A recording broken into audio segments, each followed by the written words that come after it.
So this is a story of my life, beginning at 10 years old, playing with my best friend Nate. We were rock stars. At least I thought we were. So much fun. This hooked me so much. I wanted so bad to be a famed musician. Stevie Ray Vaughan, I really got into him when I was about 8 or 9.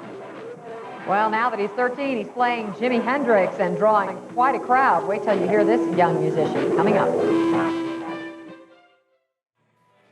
It was a cool thing, I thought, but I got into drugs when I was very young, 12 years old. I took my first drink of alcohol, and I wish I wouldn't have, but I did. Back to our second half hour. We continue now with Music Day. Apparently guitar is certainly the theme, and we have a special guest here, Jordan Michael Smith, a 13-year-old who plays the guitar, just really incredible. A lot of guys your age would like to play like you. I know when I was your age, I picked up a guitar and didn't get too far, truthfully. How old were you when you started? I was 7 years old when I started. I've been playing for 6 years now. Okay. And I think a lot of the problem with kids who want to play is they start and then they give it up. All right. But you got to stick with it, and you got to find which way you're going to go. It's really a path. It's just like life. The guitar is you got to find a good path and stick with it and find what you're going to do. I look back upon my life and I'm proud, but at the same time, there's some things that I really regret. As I grew older, I got into a lot of trouble, a lot with my parents and a lot with the police.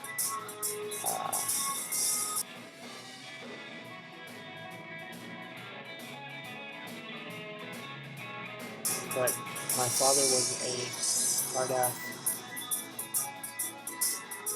compulsive gambler and also abusive, and it weighed on my shoulders heavily, and anything that he did that seemed wrong was always my fault, and it was always my mom's fault too.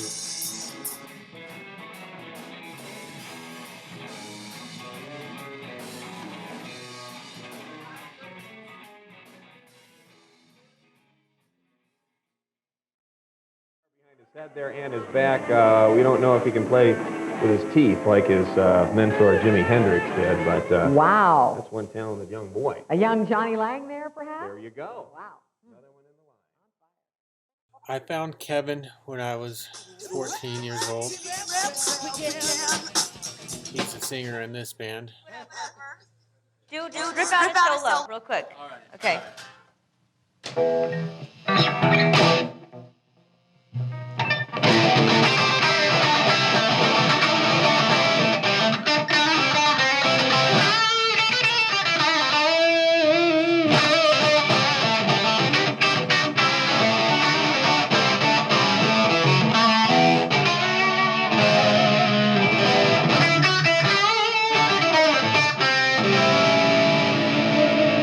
Me and Kevin had one thing in common, and that was a love for drugs and music.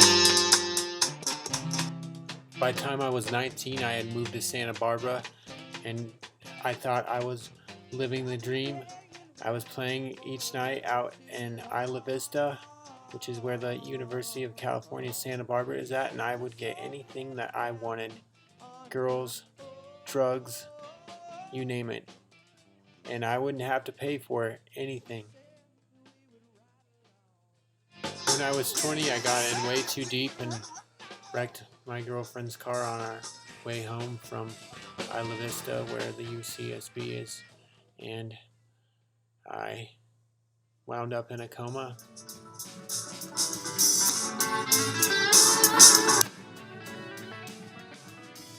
Through all of that, though, came out the amazing person who I am now.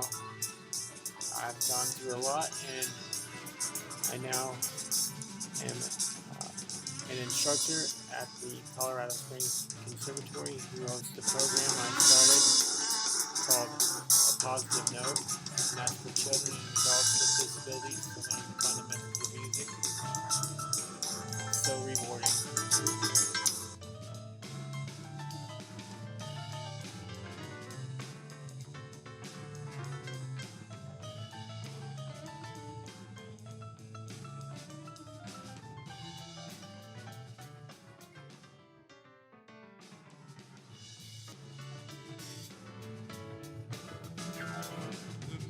Child told me, thought you'd like to know.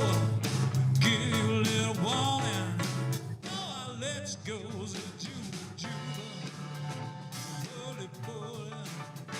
Looking high, looking low, gonna scare you up, shoot you. This Charlie told me so.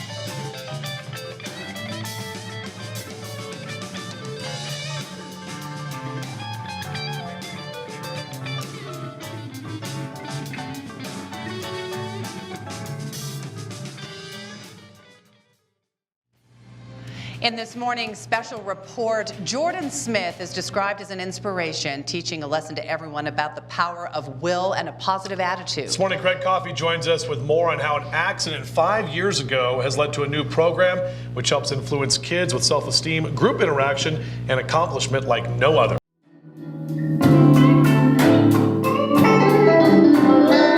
For Jordan Smith, playing guitar is not just a way of life. Some believe it also saved his life. From early on, it was obvious this six-string blues pickin' prodigy was destined for great things, but probably not where he would expect to find it. As a child, his skills earned him a spot on the sacred stage of B.B. King's in Memphis, playing with legendary musicians famous long before his time, including regular gigs at clubs and music hotspots by the time he was 12 years old. For mom and dad, given their non-drinking conservative lifestyle, they say it was quite the challenge. We ended up going to these pretty wild bars and exposed Jordan to quite a few things that normally young adults probably shouldn't be exposed to.